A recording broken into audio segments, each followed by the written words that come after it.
वासुदेवं कंसचाणूरवर्धनम् देवकी जय परमानंदं कृष्णं वंदे जगद्गुरु। प्रस्तुत प्राप्त स्थळी प्रस्तुत प्राप्त प्रसंगी आज या ठिकाणी प्रथम पुण्यस्मरण या निमित्ताने आपण सर्व या ठिकाणी जमलेले आहात आणि त्या बाबांच्या असणाऱ्या पत्नी मंजुबाई आनंदा नवले यांचे बंधू काशीनाथ कारभारी नवले, मुलगा पांडुरंग आनंदा नवले, खंडू आनंदा नवले, बंडू आनंदा नवले, मुलगी असल सुषाबाई भाऊ पाटील दिघे, संगीता राजू शिंदे, जिजाबाई वावळे, नातू यांचे सतीश पांडुरंग नवले, सागर बंडू नवले, अक्षय खंडू नवले, सौरभ खंडू नवले, सुजाता विजय देशमुख, सोनम खरडे आणि बाबांचे असणारे पुतणे भानुदास विष्णू नवले, एकनाथ विष्णू नवले, रमेश काशीनाथ नवले, मंगेश काशीनाथ नवले या सगळ्या कुटुंबावरती असणार हे बाबांच्या विषयी जे मनामध्ये असणार त्यांचं जे काही प्रेम आहे हे प्रेम व्यक्त करण्यासाठी आज या ठिकाणी हा प्रथम पुण्यस्मरण सोहळा या ठिकाणी हा आयोजित करण्यात आलेला आहे। आपण सर्व या ठिकाणी जमलेले आहात। तर आजच्या या प्रसंगी हा जो श्लोक या ठिकाणी घेतलेला आहे हा श्लोक भगवान श्री कृष्ण अर्जुनाला उपदेश करताना अर्जुनाला निमित्त बनवून ते तुम्हा आम्हा सारख्यांना उपदेश देत आहेत। भगवान श्री कृष्ण ज्यांनी ही माया रचलेली आहे, हा ब्रह्मांड ज्यांनी रचलेला आहे असे असणारे हे आदिदैव आणि भगवान श्री कृष्ण अर्जुनाला उपदेश या गीतेच्या माध्यमातून देतात। 15व्या अध्यायातील असणारा हा 8वा श्लोक आहे। शरीरम यद वाप्नोति यच्चाप्युत्क्रामतीश्वरा गृहीत्वैतानि संयाति वायुर्गंध निवासयात। ज्याप्रमाणे वायू आपल्या सोबत गंधाला घेऊन जातो, सुवास आपल्या सोबत घेऊन जातो, त्याचप्रमाणे हा जीवात्मा जेव्हा आपलं शरीर सोडतो तर याच्या सोबत असणारे सर्व काही इंद्रिय तो आपल्या सोबत घेऊन जातो। मन इंद्रियांसोबत तो पुढच्या प्रवासासाठी तो सुरुवात करतो। हा असणारा हा कालावधी पूर्ण वर्षभराचा हा कालावधी पूर्ण त्याला सगळे काही विधी आपण करत असतो। एखादा जीवात्मा त्याची सद्गती व्हावी यासाठी हे काही क्रियाकर्म हे सगळं काही ठेवलेलं आहे आणि ज्या आत्म्यासाठी त्या आत्म्याच्या शांतीसाठी या सगळ्या काही क्रिया केल्या जातात त्याचा प्रवास हा सुखाचा होतो। प्रत्येक मानवाला जो जन्माला आलाय त्याला मरण हे ठरलेलं आहे। कोण केव्हा आणि कोणत्या निमित्ताने जाईल हे फक्त आपण सांगू शकत नाही। म्हणून आपण जोपर्यंत हयात आहात तोपर्यंत आपल्याला चांगलं कर्म करत राहायचं आहे। या गीतेच्या माध्यमातून भगवान श्रीकृष्ण अर्जुनाला सांगत आहे की हे अर्जुना, आपलं कर्म आपण करत राहिलं पाहिजे, त्याच्या फळाची अपेक्षा ही आपण नाही ठेवली पाहिजे। जसं आपलं कर्म त्यानुसार आपल्याला ते फळ मिळणारच आहे, यात कवडी मात्र सुद्धा शंका नाही आहे। अजिबात तू शंका करू नको, तुझं कर्म तू करत चाल। अर्जुनाला उपदेश देत आहेत भगवान श्रीकृष्ण आणि ज्यातून आपल्यालाही शिकण्यासारखं खूप काही आहे।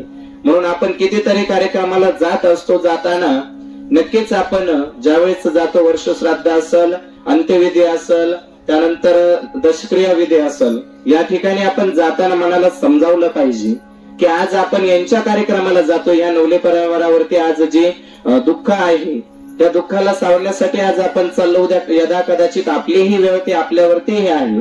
मनाला आपण समजवलं पाहिजे की हे मना आज आपण चाललोय, उद्या ही वेळ आपल्यावरती आहे, म्हणून आपण सावध कसं राहिलं पाहिजे या दृष्टीने आपण प्रयत्न करणं खूप गरजेचं आहे। आणि म्हणून अर्जुनाला भगवान श्रीकृष्ण उपदेश करत आहेत या 15व्या अध्यायातील असणाऱ्या 8व्या श्लोकामध्ये की ज्याप्रमाणे वायू आपल्या सोबत गंध घेऊन जात आहे तसंच हा जीवात्मा आपल्या सोबत असणारे पूर्वीचे जे काही संस्कार आहे हे सगळे संस्कार आपल्या सोबत तो घेऊन जात आहे।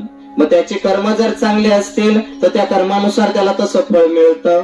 मग ज्याचे जसे कर्म तसं फळ त्याला ते भोगावंच लागतं। खालच्या सरकारकडून खालच्या सत्तेकडून एखादा वाचू शकतो, परंतु वरचं जे सरकार आहे या सरकारपासून आजपर्यंत कोणीही वाचलेला नाही। त्या ठिकाणी वशिला चालत नाही। खाली जर आपण पाहिलं तर इकडं तिकडं थोडस 2-5 पैसे देऊन आपण काहीतरी त्याच्यामध्ये मागं पुढे करू शकतो, काहीतरी बदल करू शकतो. परंतु हे जे वरचं सरकार आहे हे आतापर्यंत त्याने कोणालाही सोडलेलं नाही. त्यापासून वाचणं हे फार कठीण आहे. आणि तिथं फार बारीक बारीक प्रत्येक कर्माचा हिशोब ठेवला जातो. असं असणारं हे भगवंताचं हे मायारूपी असणारं हे सरकार पहा, देवतांचं सरकार. देव आणि दानव यांच्यामध्ये सुद्धा पाहिलं आपण तर बराचसा अंतर आणि बराचसा फरक आहे. एकदा काय झालं, दानवांना वाटलं की आम्ही देवतांपेक्षा श्रेष्ठ आहे, आमच्यामध्ये खूप शक्ती आहे, यांच्यामध्ये खूप शक्ती आहे, परंतु पहिला पूजेचा मान हा देवांनाच का मिळावा, आम्हाला का मान मिळत नाही, आमची पूजा व्हावी, पहिले केली जावी असं आम्हालाही वाटतं. म्हणून ब्रह्मदेवाने काय केलं, एकदा दोघांनाही जेवणाचं आमंत्रण दिलं आणि जेवणासाठी बोलवलं. जेवणाला बोलवलंय तर अट काय ठेवली की तुम्ही जेवण पोटभर करा. काय तुम्हाला जेवण करायचं, पोटभर जेवण करा. राक्षस म्हणले अगोदर आमचीच पंगत बसली पाहिजे, देवांना नंतरून बसवा, त्यांना नंतर बसवा, कारण देवांपेक्षा आम्ही श्रेष्ठ आहे.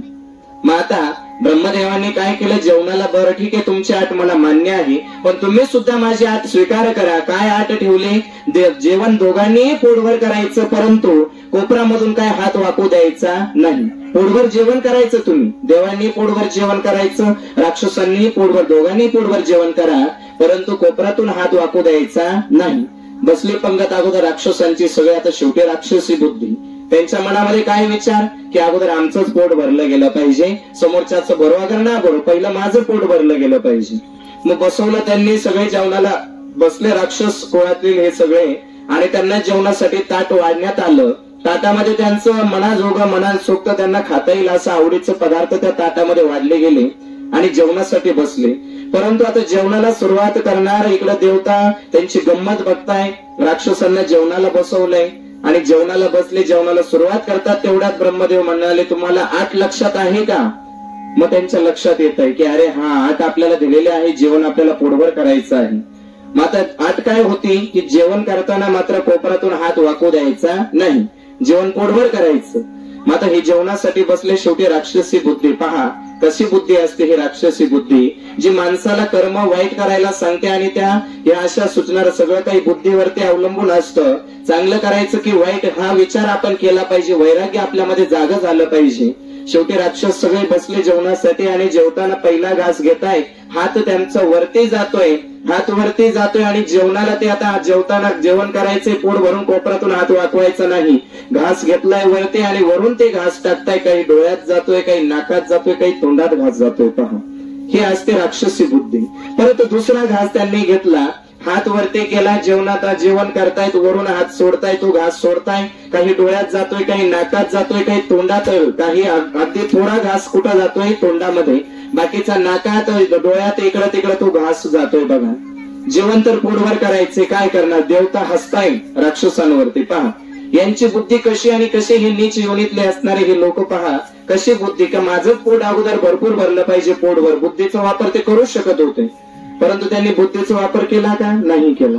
सुरुवात केली जेवणाला, परत दुसरा घास, तिसरा घास, चौथा घास, असं जेवण करता करता करता सगळे कपडे भरले, सगळ्या अंगावरती ते जेवणाचं पडलेलं सगळं काही, आणि मग असं जेवण करत करत करत त्यांचं पोट भरून जेवण झालं. कसं बसं ते पोट भरून जेवले. डोळ्याची आग होते, नाकाची आग, तोंडाची आग, कुठं कुठं आग होते. पहा त्यांची जेवण करताना बुद्धीचा अजिबात वापर केलेला नाही. मग आता राक्षस म्हणाले की चला आता आमचं जेवण झालं ना, आता देवांना बसवा, पाहूया आता देव कसे जेवतात. आता त्यांची आमच्यासारखीच हाल झाली पाहिजे. बसवण्यात आलं देवांनाही, पंक्तीला बसले, सगळ्यांना वाढलं.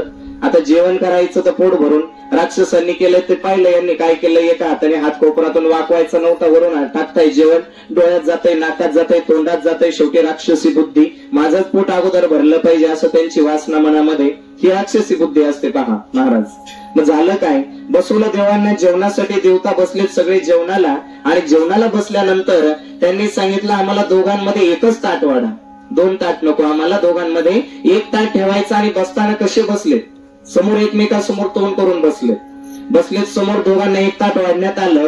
हा म्हणतोय हा देव त्या देवाला तूही पोटभर जेवण कर, मलाही पोटभर जेवू घाल, म्हणजे 1 ताट दोघांमध्ये वाढण्यात आलं. पहा राक्षसांना वाटलं आता यांची गंमत अशीच होणार आहे. कशी गंमत, आम्ही जसं आमची गंमत झाली, कोपरातून हात वाकवला नाही, आमच्या डोळ्यात गेलं, नाकात गेलं, तसंच यांचं सुद्धा होणार आहे महाराज. पहा झालं काय? मग त्यांनी बसले आणि एक ताट वाढलं दोघांमध्ये, एकच ताट घेतलं त्यांनी दोघांनी बसताना. तोही पोटभर जेवण कर, माझंही पोटभर, मलाही जेवू घाल. मग आता जेवण करताना ताट वाढले, त्यांनी घास घेतोय, हा देव घास घेतोय त्याच्या तोंडात भरवतोय आणि तो देव घास घेतोय याच्या तोंडात भरवतोय. पहा कसा बुद्धीचा वापर आहे. म्हणजे माझंही पोट भरलं पाहिजे आणि समोरच्याचंही पोट भरलं पाहिजे, माझाही उद्धार झाला पाहिजे, त्याचाही उद्धार झाला पाहिजे. ही जी बुद्धी असते ना, ही असते दैवती शक्तीची दैवी बुद्धी असते. पहा त्याला म्हटलं जातं संत बुद्धी. का आपलाही उद्धार झाला पाहिजे आणि समोरच्याचाही उद्धार झाला पाहिजे, आपलंही कल्याण झालं पाहिजे, त्याचंही कल्याण झालं पाहिजे. देवता एकदम प्रसन्नतेने राक्षस पाहत बसले की अरे हे काय करताय, असं तर आम्ही करू शकत होतो, पण आम्हाला ते जमलं का? नाही जमलं. आणि म्हणून आमची असणारी ही पूजा पहिली केली जात नाही. अगोदर पूजा होते ती देवांचीच पूजा होते. का होते? कारण त्यांच्या मनामध्ये हा भाव नसतो की अगोदर आपलंच झालं पाहिजे, आपलंच भागलं पाहिजे, मग दुसऱ्याचं बघू. अजिबात नाही. ही असणारी संत बुद्धी. आणि मग या ठिकाणी गीतेच्या माध्यमातून भगवान श्रीकृष्ण अर्जुनाला जो उपदेश देतात, तो उपदेश तुम्हा सारख्यांना अर्जुनाला निमित्त करून ते सांगत आहे. म्हणून याच्यामध्ये भरपूर जे काही सांगण्यात आलंय की मनुष्य जन्माला येतो, तुम्ही आम्ही आपण सगळे जन्माला आलो. अगदी देवतांनाही मरण चुकलं नाही. जो जीव जन्माला येतो त्याला मरण हे निश्चितच असतं. आणि म्हणून आपण वैराग्य आपलं वाढवलं पाहिजे की मी जर या ठिकाणी आज दिसतोय, उद्या असेल की नाही कदाचित सांगता येत नाही. कोणता क्षण माझा शेवटचा होऊ शकतो हेही आपण सांगू शकत नाही. रस्त्याने आपण चाललोय, चालता चालता एखादी गाडी आली, त्या गाडीने आपल्याला धक्का दिला, जाणून बुजून आपण रस्त्याने चाललोय, कळत न कळत ही घटना घडली. यदा कदाचित आपल्याही सोबत ही घटना घडू शकते. घडली कळत न कळत, घडून गेली. किती वेळ लागला आणि किती क्षण लागला. लवकर इतक्यात काही सेकंदात आपण त्या ठिकाणी मृत्युमुखी पडलो. पहा रात्री झोपलोय, आरामात बसलोय मस्त, उद्याचं काम काय करायचं सगळं काही नियोजन केलंय, दिवसभरातून आपण ठरवलंय.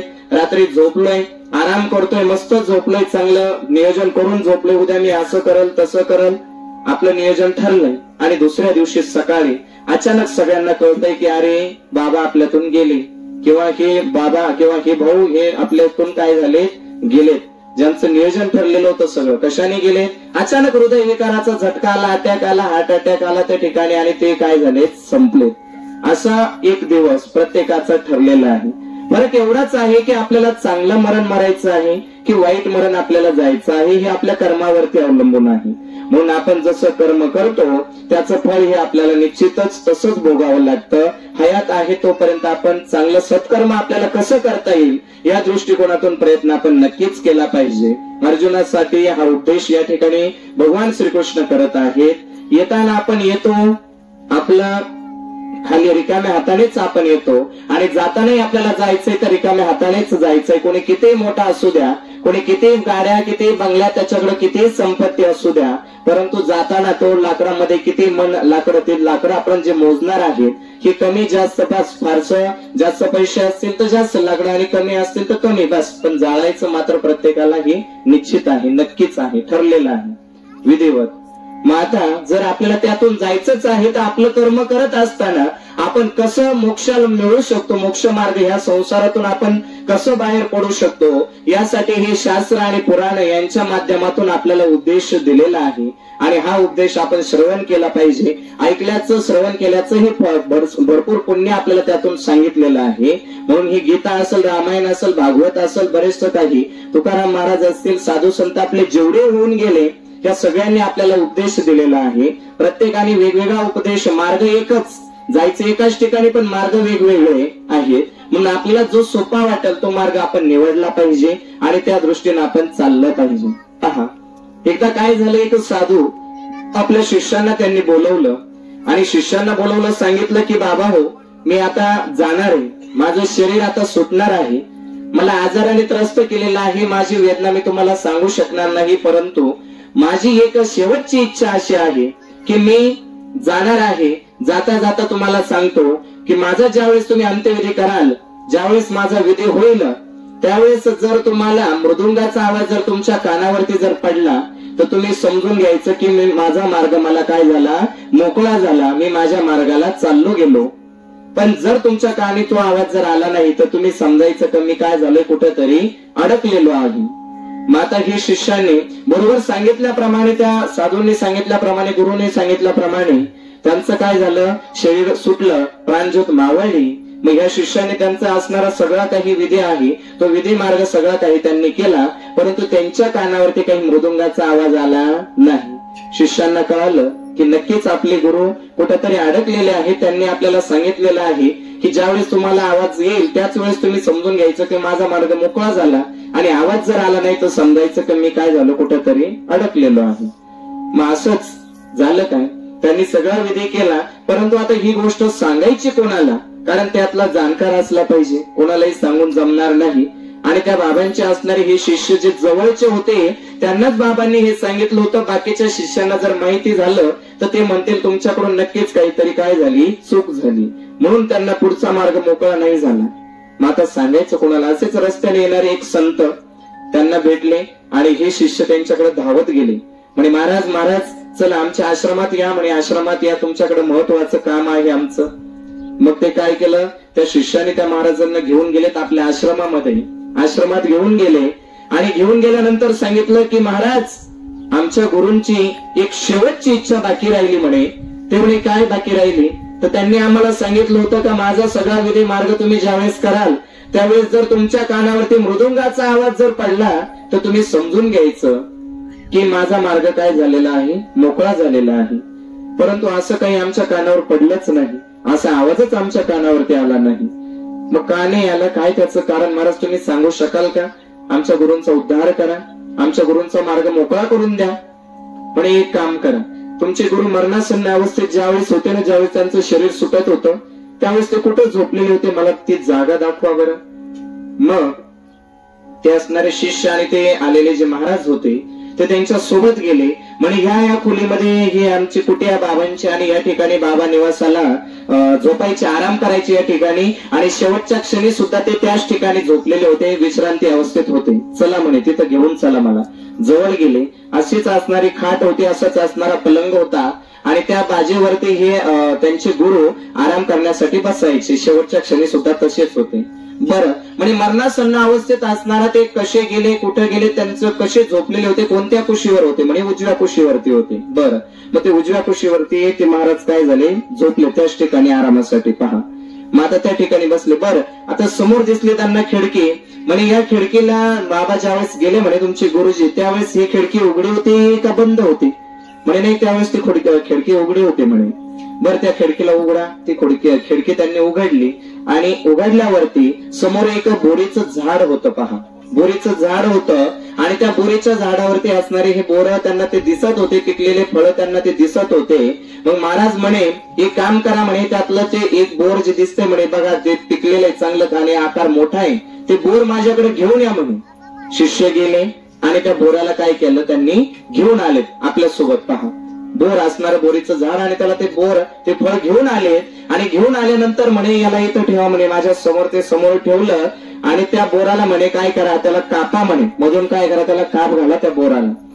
ज्यावेळेस त्याला कापलं, या गुरूंच्या आज्ञेने सांगितल्यानुसार त्यांनी केलं आणि त्याला काप घातला. त्या काप घातल्यानंतर त्याच्यामध्ये आळई होती महाराज. पहा आळई होती आणि त्या गुरूंनी सांगितलं म्हणे हे पहा तुमचे महाराज जे आहेत ना, तुमचे गुरुजी ह्या आळईच्या रूपात आहे म्हणे आता सध्या.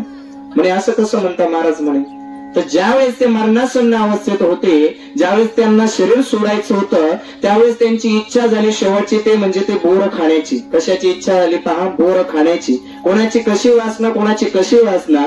मरणासन्न अवस्थेमध्ये आपली जी वासना असते त्यानुसार आपल्याला पुढचा प्रवास आपला घडत असतो. आणि म्हणून तुम्ही आम्ही आपण सर्वांनी सावध राहिलं पाहिजे. पूर्ण आयुष्यभर पूर्ण जन्मभर जरी आपण भगवंताच्या नावाचं उच्चारण केलेला नसेल तरी ज्यावेळेस आपल्याला जाणवतंय की मी आता मरणार आहे, माझी शेवटची घटिका चालू आहे, अशा वेळी जरी आपण भगवंताचं नामस्मरण केलं, चिंतन केलं तरी त्यावेळेस आपण काय होतो, मोक्षाला प्राप्त होतो. एवढी भगवंताने आपल्याला 100% सूट दिलेली आहे. पहा ही अशी असणारी 100% सूट आपल्याला कुठेच मिळणार नाही. म्हणून आपण जन्माला आलो 24 तासापैकी आपल्याला जेवढा वेळ शक्य होईल आपण तेवढा वेळ भगवंताच्या नावाचं उच्चारण नक्कीच केलं पाहिजे.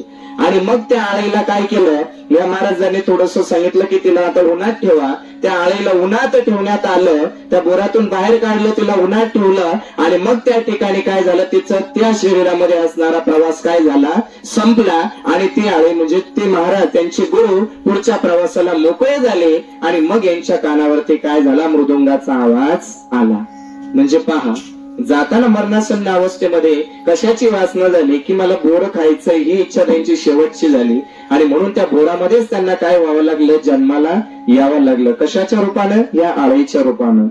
म्हणून भगवान श्रीकृष्ण अर्जुनाला उपदेश देत आहेत की अर्जुना, तू तुझं कर्म काय कर, सोडू नको, तुझं कर्म चालूच ठेव, फळाची अपेक्षा तू काय करू नको, ठेवू नको मनामध्ये, कर्म करत राहा, तुला नक्कीच त्याचं फळ काय होईल, मिळाल्याशिवाय राहणार नाही. म्हणून आज जे आपल्यामध्ये दिसत आहे, आपले नातलग असतील, आपले बांधव असतील, ज्याप्रमाणे बाबांना जावं लागलं त्याप्रमाणे मलाही एक ना एक दिवस आपलाही ठरलेला आहे, आपल्यालाही एक दिवशी जावं लागणार आहे.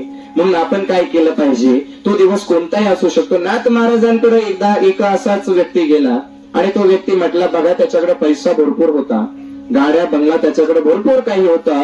म्हणे महाराज, अहो महाराज, म्हणजे तुमच्यापेक्षा माझ्याकडे गाडी बंगला संपत्ती भरपूर आहे, तुमच्यापेक्षा कदाचित तुमच्यापेक्षा तुमची माझी तुलनाही होऊ शकणार नाही, मी तुमच्या बराबरीचा सुद्धा नाही, तुमच्यापेक्षा तुमच्याशी बोलण्याचा मला अधिकारही नाही. परंतु पहा, तुमच्याकडे काही नसताना तुमची लोक एवढे पूजा करतात, एवढे अर्चना करतात, तुम्हाला एवढं मानतात, मग आता आमच्याकडे तर सगळं काही असून आमची पूजा का करत नाही, आम्हाला कोणी का विचारत नाही, म्हणे काय कारण आहे. नाथ महाराजांनी विचार केला मनामध्ये की याला असं उपदेश देऊन चालणार नाही, याला प्रत्यक्ष प्रॅक्टिकल याला काय द्यावं लागेल, उदाहरणाद्वारेच त्याला समजावं लागेल. म्हणून नाथ महाराज म्हणाले, अरे हे बघ, तू माझ्याशी काय बोलतो बडे, मी तुला एकच सांगतो की तू 7 दिवसामध्ये मरणार आहे. पहा, नाथ महाराजांनी त्याला सांगितलं. आणि असं ऐकल्यावरती तो एकदम थक्क, असं पूर्ण हक्क झाला, पूर्ण त्याला आश्चर्य असं वाटलं, अरे महाराज काय बोलताय, चांगला उपदेश करायचा तर महाराज काय म्हणून गेले की 7 दिवसात मरणार आहे, आता काय करायचं. आणि संतांच्या तोंडून निघालेलं वाक्य ते काही कधी निष्फळ ठरणार नाही. त्याच्याकडे पाहिलं आणि म्हणे 7 दिवसात मरणार, आता काय करायचं. हे शेठजी घरी गेले आणि जसं ज्यांचं वर्णन होतं, जसं वर्तन होतं, दररोज जसं वर्तन करायचे, आपल्या पत्नीशी चिडचिड करायचे, सुनबाईशी चिडचिड करायचे, मुलालाही चिडचिड रागाने ओरडून बोलायचे. आता झालं असं की 7 दिवसात मरणार आहे हे वाक्य त्यांच्या लक्षात आलं की नाथ महाराजांनी मला सांगितलं की तू 7 दिवसात मरण पावणार आहे. मग आता संतांचं वाक्य आहे आणि ती काळ्या दगडावरची रेष आहे, तिला कोणी पुसू शकत नाही. संतांनी बोललेलं हे जे आहे त्यांचं वाक्य आहे, वचन आहे, हे कधीच निष्फळ ठरत नाही. म्हणून झालं असं 7 दिवस, आता त्यांचा पहिला दिवस त्यांना भेटून गेले, सांगितले 7 दिवसाची मुदत. पहिला दिवस त्यांचा दररोजच्या वर्तनापेक्षा आता या शेठजींचं वर्तन एवढं बदललं महाराज. काय झालं की सुनेशी एकदम प्रेमाने, अगं मला चहा घेऊन ये, पत्नीला पण एकदम प्रेमाने, अगं मला चहा घेऊन ये, अगं अशी भाजी जे काही तिनं बनवलेलं असेल, स्वयंपाक असेल तो त्यांनी खायचा आणि निवांत शांत म्हणे, मी कोणालाही भेटणार नाही, कोणाशी बोलणार नाही, मला आता एकट्याला राहू द्या. घरी कोणालाच सांगितलं नाही त्यांनी की काय होणारे, काय घडणारे. महाराजांनी सांगितलंय, त्यांच्या मनामध्ये ती गोष्ट पक्की. आणि दररोजच्या ठरल्यानुसार, आचरणानुसार आता यांना बाकीच्यांना माहित होतं की आपल्या यांचं आचरण कसं आहे, पण त्यांच्या आचरणामध्ये पहा किती बदल झालाय. बदल असा झाला की त्यांचं वागणं जे आहे ना, वर्तणूक, ती वर्तणूक सुद्धा बदललं महाराज. कशी बदलली पहा तुम्ही. पहिला दिवस वाक्य एकच लक्षात, 7 दिवसात मी मरणार आहे, माझं मरण 7च दिवसात आहे. तुम्ही आम्ही आपण सगळ्यांनी 7 दिवस आपले पक्केच ठरवून घेतले पाहिजे. वार कोणताही असू द्या, आपलं जाणं ह्याच दिवशी ठरलेलं आहे. कोणत्या? सोमवार, मंगळवार, बुधवार, गुरुवार, शुक्रवार आणि शनिवार हा असणार हा सप्ताह, 7 दिवसाचा कालावधी.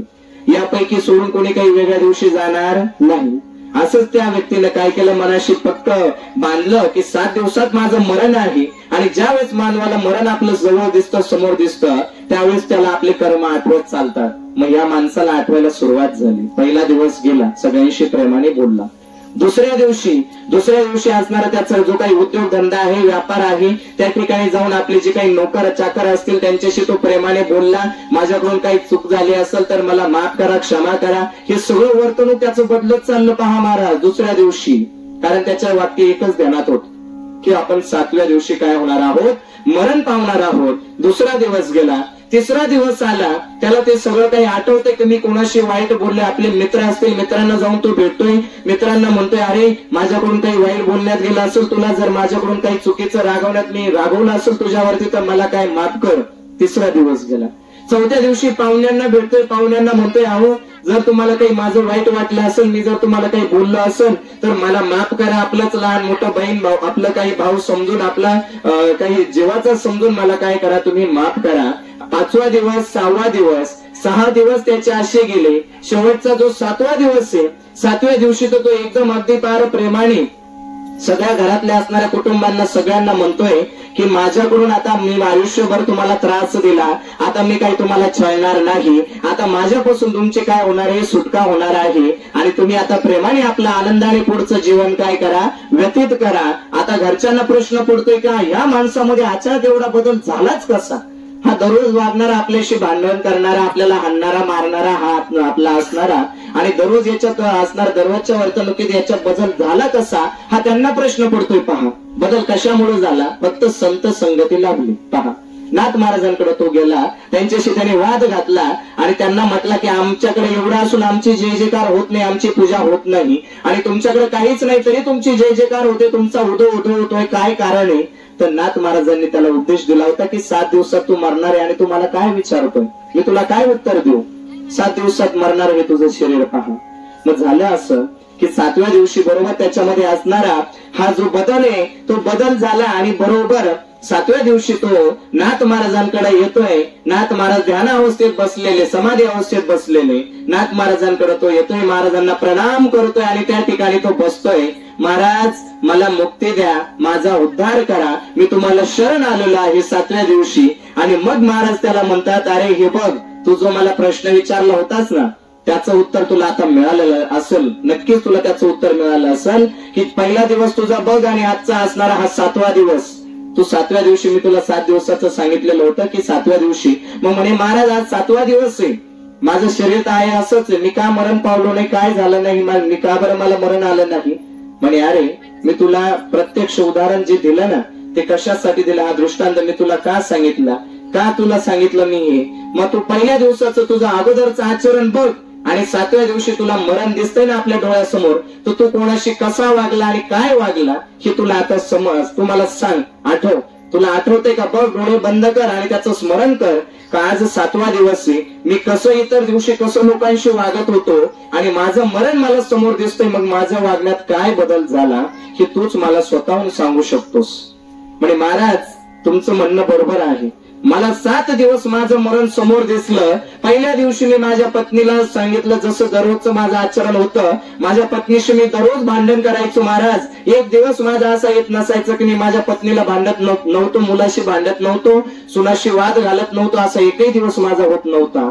परंतु आता जर पाहिलं तर ज्या दिवशीपासून तुम्ही मला सांगितलं का 7 दिवसात तू मरणार आहे, तुझं मरण 7 दिवसात ठरलेलं आहे, तेव्हापासून माझ्यामध्ये असा बदल झाला की मी सगळ्यांशी प्रेमाने वागायला सुरुवात केली. पहा प्रेमाने वागायला, बोलणं सुद्धा प्रेमाने, सगळ्यांशी माफी मागतोय मी, माझ्याकडून काही चुकलं असेल तर मला माफ करा. असंच तुम्ही आपण सुद्धा ज्यावेळेस आपल्याला जाणवतोय की आता आपला असणारा शेवटचा क्षण जवळ येतोय त्यावेळेस आपण काय केलं पाहिजे, आपल्या कर्माची आठवण केली पाहिजे की माझ्याकडून काय चुका झाल्या आणि मला ते आता कशा दुरुस्त करता येईल, कशा त्याच्यात बदल करता येईल या दृष्टीने आपण विचार केला पाहिजे. मरणासन्न शेवटचा क्षण आपला खूप महत्वाचा असतो आणि अशा जर शेवटच्या असणाऱ्या आपल्या मरणागतनं ही जी आपली अवस्था आहे, मरणासन्न अवस्थेत पडलेले असताना जर कोणी एखाद्याने श्रीमद भगवद्गीता यातील असणाऱ्या 7व्या अध्यायाचा जर पाठ त्या व्यक्तीसाठी केला तर त्या व्यक्तीचा पुढचा मार्ग मोकळा होत असतो. पहा 7व्या अध्यायाचा पाठ, ही जी असणारे भगवद्गीता ग्रंथ छोटा आहे परंतु जो जातोय त्याच्यासाठी आपण रडत बसण्यापेक्षा जर यातील असणाऱ्या 7व्या अध्यायाचा पाठ केला तर त्या मरणासन्न जो व्यक्ती आहे त्या व्यक्तीचा पुढचा प्रवास हा सुखाचा होतो. जे तुम्ही रडून त्याला देऊ शकत नाही ते तुम्ही ह्या पाठाद्वारे त्याला देऊ शकतात आणि त्याची पुढची सद्गती तुम्ही करू शकता, एवढं वर्णन याच्यात केलेलं आहे. पहा मग भगवान श्रीकृष्ण अर्जुनाला उपदेश देतात की अर्जुना तुझं कर्म तू चालू ठेव, त्याला निमित्त बनून ते तुम्हा सारख्याला ते सांगत आहेत. आणि जर पाहिलं तर येताना घेऊन आलास काय, पहा किती छान सांगितलेलं आहे.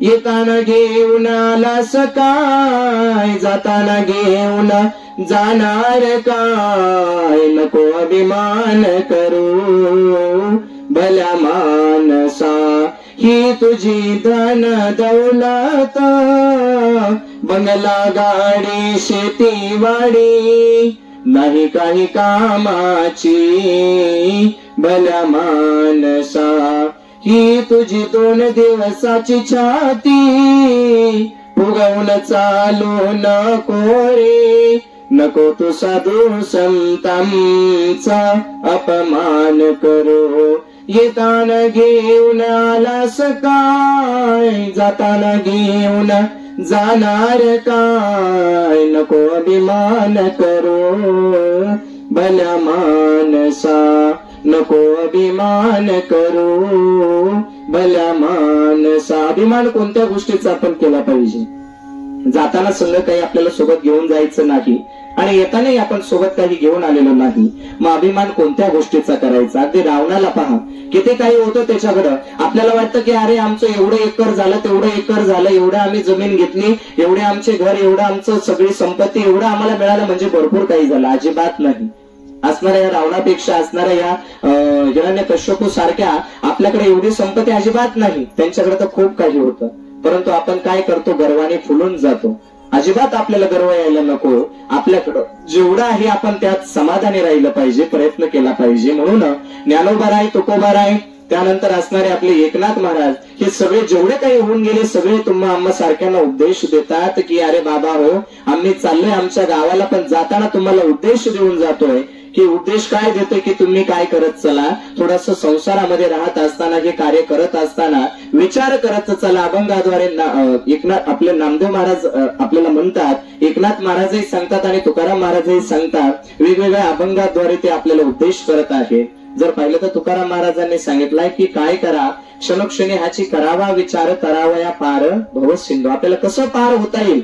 हा जो समुद्र आहे हा मोठा सागर आहे. या सागरातून, संसारूपी असणाऱ्या या सागरातून आपल्याला जर पार व्हायचं असेल तर आपल्याला शरण जावं लागतं, ते म्हणजे आपल्या गुरूंना. आणि गुरूंना शरण गेल्याशिवाय, ब्रह्मज्ञानी गुरूंना शरण गेल्याशिवाय आपल्याला हा भवसागर काय होता येत नाही, पार होता येत नाही.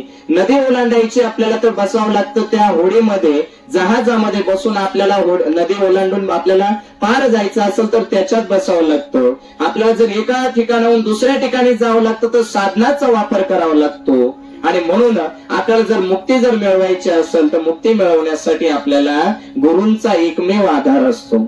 मरणासन्न अवस्थेत आपल्याला वाचवणारे एकमेव म्हणजे आपले सद्गुरू, ब्रह्मज्ञानी गुरु. आणि असे गुरु मिळणं आपल्यासाठी खूप कठीण आहे.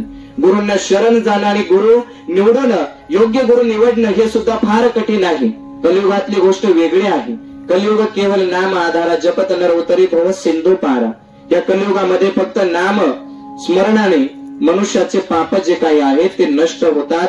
आणि म्हणून असे असणारे जे काही आपले क्रियाकर्म आहे, दशक्रिया विधी असेल, अंत्यविधी असेल, पुण्यस्मरण असेल, जसं पाहतो आपण पुण्यस्मरण हे काही कोणाचंही केलं जात नाही, कोणासाठीही केलं जात नाही. जो आपला असणारा जो काही भाव आहे, हा भाव व्यक्त करण्यासाठी एक आपलं ऋण आहे आणि त्यांच्या प्रती असणारं जे काही ऋण आहे हे ऋण व्यक्त करण्यासाठी हा विधी केला जातो. पहा, याच्यामध्ये त्या जीवाची सद्गती व्हावी, नवीन देह त्याला चांगला मिळावा आणि ज्या देहात तो जातोय तो देह त्याला चांगला मिळावा, यासाठी हे सगळे विधी कर्म ठेवलेले आहेत.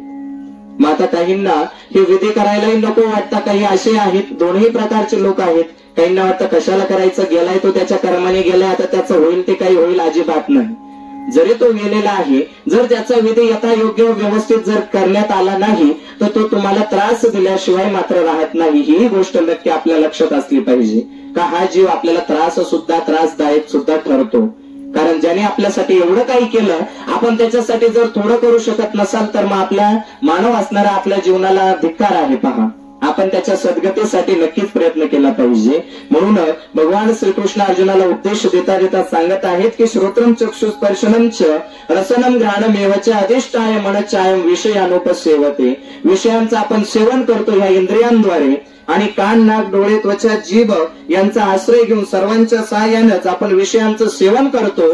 आणि असं विषयांचं सेवन करत असताना ज्या वेळेस आपलं प्राण आपण सोडतो, तर हा प्राण सोडल्यानंतर आपल्या सोबत हे सगळे असणारे इंद्रिय आणि मनामध्ये असणारी वासना ही आपल्याला काय करत असते, भरकटत असते. म्हणून मरणासन्न अवस्थेमध्ये एक म्हातारा व्यक्ती असा मरणासन्न अवस्थेमध्ये पडलेला, त्याने पूर्ण आपल्या आयुष्यभर कधीच भगवंताचं नाव त्याच्या तोंडून निघलं नव्हतं. मरणासन्न अवस्थेत पडलेला. शेवटचा क्षण पहा, त्याचा जवळचा हा शेवटचा क्षण, जवळचा. मग आता त्याच्या जवळ आलेले त्याचे पाहुणे, नातेवाईक सगळे त्याच्या जवळ आले. आणि जवळ आल्यानंतर त्याला म्हणतायत की अरे बाबा, आता तरी भगवंताचं नाव घे, तुझी जाण्याची वेळ जवळ आहे, आता तरी भगवंताचं नाव घे.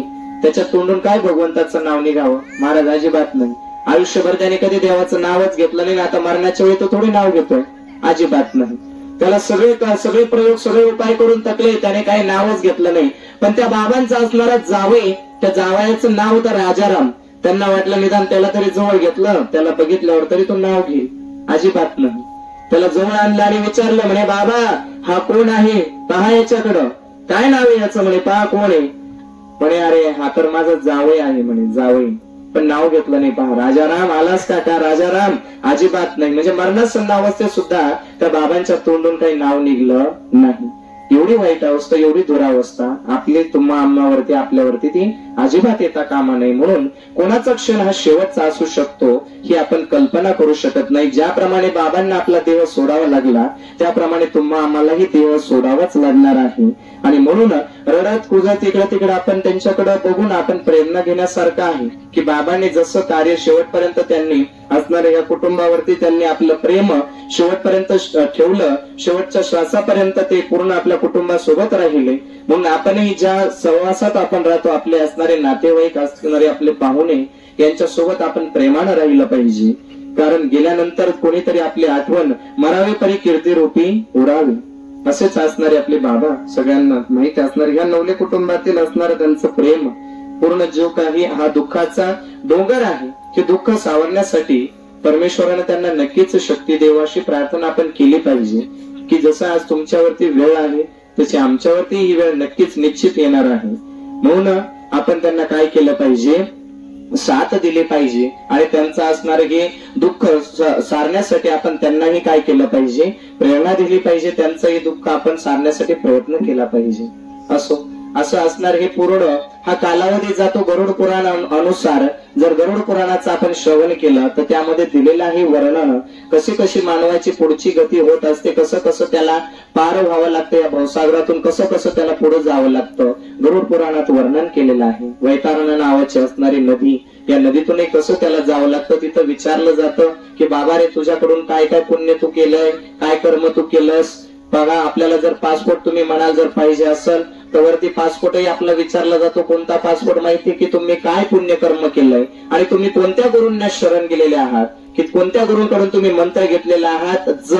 जपाची व्याख्याच अशी आहे, ज म्हणजे जन्माचा नाश, प म्हणजे पापाचा नाश. जन्माचाही नाश होतो आणि पापाचाही नाश होतो, म्हणून त्याला व्याख्या दिलेली आहे, ही जपाची व्याख्या दिलेली आहे. आपल्याला होईल तेवढा आपण प्रयत्न केला पाहिजे की जाताना आपल्याकडून शेवटच्या क्षणी सुद्धा आपल्या तोंडून काय झालं पाहिजे, भगवंताचं चिंतन. मग तुम्ही त्यावेळेस जर आठवत बसले की माझ्या मुलाचं कसं होणार, माझ्या मुलीचं कसं होणार, माझ्या कुटुंबाचं कसं होणार, माझ्या संपत्तीचं सगळं काही, हा जर विचार तुम्ही करत बसले ना महाराज, परत आपल्याला त्याच ठिकाणी यावं लागतं जन्मासाठी. आणि जन्माला येऊन मग आपल्याला परत तशीच अवस्था, आणि आपल्याला कोणी ओळख सुद्धा देत नाही. काय आपल्याला स्मरणात असतो? काहीच नाही. आज आपल्याला जे आजूबाजू दिसणारे आपले जेवढे काही जीव जंतू आहेत, या सर्वांना अगोदर आपले योनी, मानवाचा जन्म त्यांना अगोदर मिळालेला होता, परंतु आपल्या कर्मानुसार त्यांना आपलं काय करावं लागतंय, आता प्रारब्ध हे भोगावं लागतंय. ते काही कधी कोणाला चुकत नाही. नाथ महाराज एकदा रस्त्याने चालले होते, चालताना त्यांना दिसले की लोकांची गर्दी जमा झालेली दिसली. आणि लोक का जमा झालेत म्हणून ते जवळ पाहण्यासाठी गेले. त्यांच्या हातामध्ये काठ्या होत्या, लोकांच्या हातामध्ये काठ्या. आणि त्या काठ्या कशासाठी म्हणून नाथ महाराज जवळ गेले. म्हणे का रे बाबा, काय करताय म्हणे तुम्ही? महाराज म्हणे या ठिकाणी हा जो साप आहे म्हणे, मोठा फणी उभारून साप होता त्या ठिकाणी, या सापाला आम्ही मारतोय म्हणे, त्याला जर असं सोडलं तर तो चावल डसन म्हणे कोणाला तरी, त्याला आम्ही काय करणार आहे, आता मारणार आहे म्हणे. महाराज म्हणाले, नाथ महाराज अरे बाबा रे, सोडून द्या म्हणे त्याला. का मारताय त्याला? तो आपलं कर्म भोगतोय आपल्यासारखा अगोदर त्याला मानवाची योनी होती म्हणे, तो तुमच्या आमच्या सारखाच मानव होता अगोदर. पण काय झालं, त्याला आपल्या कर्मानुसार ज्याला जास्त राग येतो, रागीट स्वभाव, क्रोधात स्वभाव असणारे लोक पहा, त्यांना मरणानंतर ह्या योनीमध्ये प्रवेश घ्यावा लागतो. ज्यांना जास्त राग येतो ना, अगदी रागाच्या भरात काही व्यक्ती काही करून बसतात आणि नंतर त्यांना पश्चाताप होतो. मग नंतर पश्चाताप करण्यापेक्षा अगोदरच आपण सावध राहिलं पाहिजे. वाणी ऐसी बोलिये मन का आपा खोय, औरन को शीतल करे आप हो शीतल होय. बोलताना नक्कीच विचार करून आपण बोललं पाहिजे की मारलेला घाव, मारलेली झालेली जखम, ही जखम भरून निघते लवकर.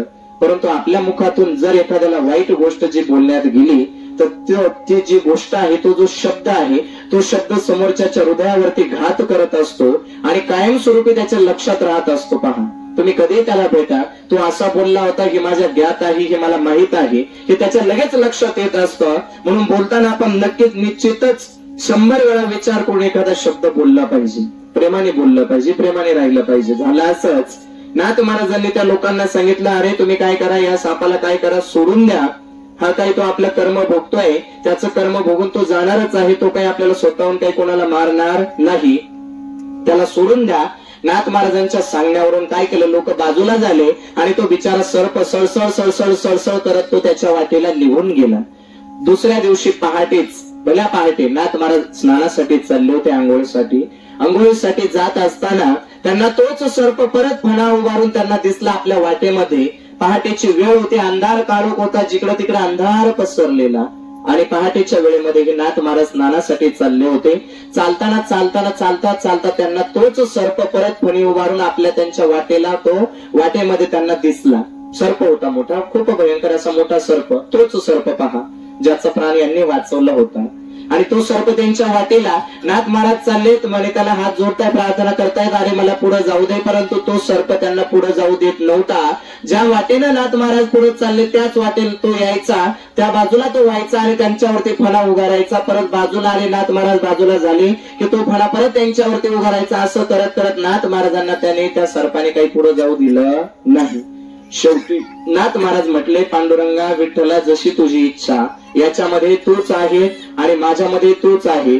तुझी जशी इच्छा, तुला जर मला ह्या वाटेनं पुढे जाऊ द्यायचं नसेल तर मी काय करतो, दुसऱ्या वाटेनं जातो. नाथ महाराज दुसऱ्या वाटेनं गेले आणि स्नान करून ज्यावेळेस त्यांचं भजन पूजा पाठ अर्चना सगळं आवरलं, आल्यावरती त्यांनी पाहिलं की ज्या ठिकाणी तो सर्प उभा होता त्याच्या बाजूला, त्या सर्पाच्या पाठीमाग खूप खोल असा खड्डा होता आणि त्या खड्ड्यामध्ये विंचू असतील, साप असतील, विषारी सर्प असतील, त्याच्यानंतर काचा असतील आणि मोठमोठे दगड असे त्या खड्ड्यामध्ये. पाणी नव्हतं, विहिरीसारखाच हा खोल असा खड्डा.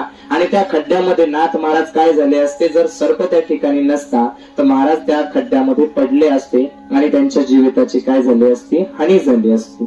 परंतु कर्म कसं पहा, सर्पाचा प्राण यांनी वाचवला आणि यांचा प्राण कोणी वाचवला, त्या सर्पाने वाचवला. म्हणजे आपण जसं कर्म करतो तसं फळ आपल्याला निश्चितच मिळतं. शक्कर खिला शक्कर मिले, टक्कर दिला टक्कर मिले.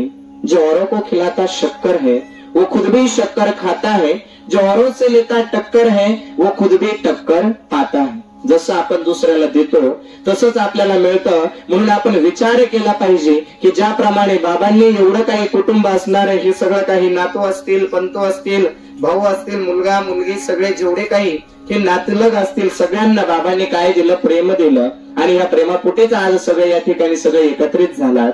बाबांचं स्मरण आपण सगळे करतोय. स्मरण कोणाचंही केलं जात नाही, काहींना अजिबात गरज नसते, गेलेत बस, त्यांचा मार्ग त्यांना मोकळा. आणि काही असे असतात की बरं झाले गेले, काहीतरी ताण तणाव होता, काहीतरी उगाच आपलं काहीतरी होतं, असले काय नसले काय, गेले अजिबात नाही.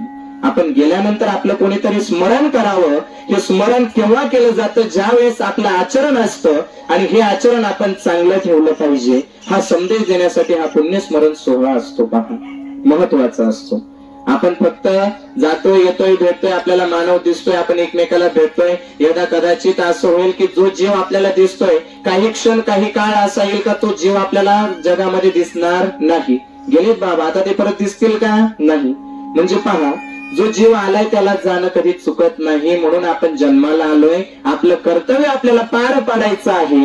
म्हणून हे शरीर जे आपल्याला मिळालं आहे हे पंचमहाभूतांनी बनलेलं आहे आणि हे पंचमहाभूत कधी ते आपलं शरीर हिरावून घेतील याची काही कल्पना कोणी करू शकत नाही. कोणी असंही सांगू शकत नाही की मी एवढ्या वर्ष जगू शकल आणि कोणी असंही सांगू शकणार नाही की मी उद्याच मरल, अजिबात नाही. या दोन्ही गोष्टी कोणी सांगू शकणार नाही. म्हणून हयात आहे तोपर्यंत आपण काय केलं पाहिजे, भगवंताचं नाम चिंतन केलं पाहिजे. श्रीकृष्ण भगवान अर्जुनाला उपदेश देतात. अर्जुन हातबाल झालाय की मी युद्ध करू की नको करू. मी आता या ठिकाणी रणांगणावरती आहे, समोर माझ्या एवढे माझे नातलग आहेत, आता कसं युद्ध करू नको करू काय करू. तो ज्यावेळेस त्याची चलबिचल अवस्था झाली होते त्यावेळेस काय करतात भगवान श्रीकृष्ण त्याला उपदेश देतात, जो या अध्यायांच्या रूपाने, जो या श्लोकांच्या रूपाने तुम्हा आम्हा सारख्यांना समजण्यासारखा आहे, समजून घेण्यासारखा आहे. म्हणून आजच्या या सेवेसाठी हा जो श्लोक आहे याच्यामध्ये वर्णन करतात भगवान श्रीकृष्ण की ज्यावेळेस जीवात्मा आपला जीव सोडून जातोय या शरीरातून, हे एक प्रकारचं आपल्याला मिळालेलं काय आहे पहा, आपल्याला एक प्रकारचं उधारीवरती मिळालेलं हे घर आहे. याला आपल्याला सांभाळायचं आहे. सांभाळायचं कसं की याच्याकडून जेवढं होईल तेवढं आपण पुण्यकर्म सत्कर्म करायचं आहे. पहा, होईल तेवढा याचा उपयोग आपल्याला चांगला सदुपयोग करायचा आहे, दुरुपयोग नाही झाला पाहिजे या शरीराकडून. यह शरीर मंदिर है प्रभु का, कन कन में है भगवान, देवी संपदा भरते जाए भारत देश महान. गीता है आधार यहाँ का, कन कन में है भगवान. पहा, गीता असेल भागवत असेल, आपण प्रत्येकाला आपल्याला भाग्यवान समजलं पाहिजे की मी किती भाग्यवान आहे. अशा या राज्यामध्ये, अशा या देशामध्ये असे असणारे साधू संतांच्या भूमीमध्ये मी जन्माला आलो आहे. मला काहीतरी चांगलं कर्तव्य पार पाडायचं आहे. ते आपल्या या शरीरा रूपाने, शरीराला निमित्त बनवून मला काहीतरी चांगलं कर्म करून या ठिकाणाहून जायचं आहे. असं कोणी म्हणायला नको की गेला बरं झालं, अजिबात नाही. अरे बरे होते, काहीतरी आपल्या कामाला येत होते, काहीतरी आपलं चांगलं ते करत होते, आपल्याशी दोन शब्द प्रेमाने ते निदान बोलत होते. आहात त्यांचं शरीर हयात होतं, आपल्याला ते दिसत होते आणि आज ते दिसेनासे झाले. म्हणजे असं काय झालं अचानक की प्राणज्योत त्यांची काय झाली, मावळली. निमित्त काही बनू शकतं. म्हणून मनाशी भगवंताला आपण दररोज प्रार्थना केली पाहिजे, हे विठ्ठला, हे पांडुरंगा. जसे नाथ महाराज, तुकाराम महाराज, जसे एकनाथ महाराज, सगळे हे काही साधू संत होऊन गेले, पांडुरंगाला प्रार्थना करायचे. आम्ही आहेत तोपर्यंत आहेत, शेवटचा श्वास आमचा तुझ्याच नाम चिंतनात आमचा विलीन झाला पाहिजे. शेवटचा श्वास केव्हा येईल सांगता येत नाही, क्षणोक्षणी विचार आपण केला पाहिजे. सारा विचार आपला असला पाहिजे मनामध्ये की आपण समोरच्याला पाहतोय, दिसतोय, तो जो व्यक्ती आज आपल्याला दिसतोय यदा कदाचित तो उद्या राहील की नाही या गोष्टीची आपल्याला कल्पना नाही, सांगता येत नाही. म्हणून आहेत तोपर्यंत आपण प्रेमाने सगळ्यांशी काय केलं पाहिजे, वागलं पाहिजे. प्रेमाने सगळ्यांचा आदर भाव आपण मनामध्ये ठेवला पाहिजे. हेच आपल्याला नाथ महाराज असतील, सगळे काही संप्रदायाचे लोक आपल्याला हाच उपदेश करत आहेत. आणि म्हणून फक्त ऐकण्यासाठी नसून एक मनाशी गाठ आपण पक्की बांधली पाहिजे की आपलं मरणही 7 दिवसामध्येच होणार आहे. 7 दिवस कोणते असू शकतात आपले, 7 दिवस सांगता येत नाही आपल्याला. सोमवार असू शकतो, मंगळवार असू, आया है सो जाएगा राजा रंक फकीर. जो जन्माला आलाय त्याला जाणं हे चुकत नाही. परंतु या अशा आठवणी आपल्या काय राहिल्या पाहिजे, स्मरणात राहिल्या पाहिजे. म्हणून हे पुण्य स्मरण केलं जातं आणि हा विधी केला जातो की जेणेकरून जीवाची काय होईल, पुढचा प्रवास, पुढची गती त्याची काय होईल, चांगली होईल. म्हणून आपण प्रयत्न केला पाहिजे. गरुड पुराणात फार छान सुंदर वर्णन आहे त्याच्यामध्ये सांगितलेलं. ते फक्त श्रवण जरी केलं ना तरी आपल्याला बराचसा फायदा होत असतो, बरंच त्याचं पुण्य सांगितलेलं आहे. हरिमुखे म्हणा पुण्याची गणना कोण करी. आपण जसं म्हणतो, एकदा जरी मुखातून हे वर्णन कशासाठी केलंय पहा, मुखातून एकदा जरी भगवंताचं नाम चिंतन निघलं तरी काय होतंय, आपलं पाप नष्ट होऊन जातंय पूर्ण. म्हणून आपण प्रयत्न केला पाहिजे. एकमेकाला भेटताना, बोलताना आपण काय केलं पाहिजे, भगवंताच्या नावाचं उच्चारण केलं पाहिजे. आजकाल वेगळंच चालतं. काय योग काय झालाय, सगळ्या काही गोष्टी विसरत चाललंय. विधी असतील, क्रियाकर्म असतील, हे सगळं काही ते विसरत चालले. आणि म्हणून पूर्वी पहा, पूर्वीची आहे ना आजही काही लोकांमध्ये ती प्रथा आहे, एकमेकाला भेटताना बोलताना हात जोडून राम राम म्हटलं जातं. का म्हटलं जातं, काय त्याचा किती सुंदर अर्थ आहे पहा भावार्थ. जो म्हणतोय त्याच्यामध्ये राम आहे आणि ज्याला म्हणतोय त्याच्यामध्ये राम आहे, म्हणून एकमेकाला भेटताना काय म्हटलं जातं, राम राम म्हटलं जातं. जेणेकरून काय होतंय, त्याचंही मुख पावन होतंय, आपले मुख पावन होतंय, त्याचंही श्रवण केल्याने त्याचंही नाम, त्याचंही शरीर काय होतंय, हे पवित्र होतंय. म्हणून राम राम म्हटलं जातं एकमेकाला. आणि आजकाल ते विसरून हाय हॅलो टाटा बाय बायचं हे युग चालू झालंय, सगळं काही विसरत चालले आहात. म्हणून हे नुकसान जे होते ना, हे त्याला कारणीभूत आहे. पहा, हे नाव भगवंताचं किती सोपं नाव आहे. रामकृष्ण हरी असल, राम राम असल, एकमेकाला आपण राम राम घालतोय आणि घातलाच पाहिजे. हे आपण मुलांनाही शिकवलं पाहिजे, कारण उद्याच्या पिढीला हे जर माहिती असेल तरच ते आपली संस्कृती टिकवू शकतील, अन्यथा नाही, ते विसरत चालले. म्हणून त्यांना शिकवलं गेलं पाहिजे. हा उद्देश तुम्हा आम्हा सारख्यांना हा उद्देश आहे. जोपर्यंत आपण हयात आहे, आपल्याकडून सत्कर्म होईल तेवढा आपण नक्कीच प्रयत्न केला पाहिजे. होईल तेवढा प्रयत्न, असं नाही की आपल्याकडून एवढंच दिलं गेलं पाहिजे. आपल्याकडून तेवढंच दानाचंही खूप महत्व आहे.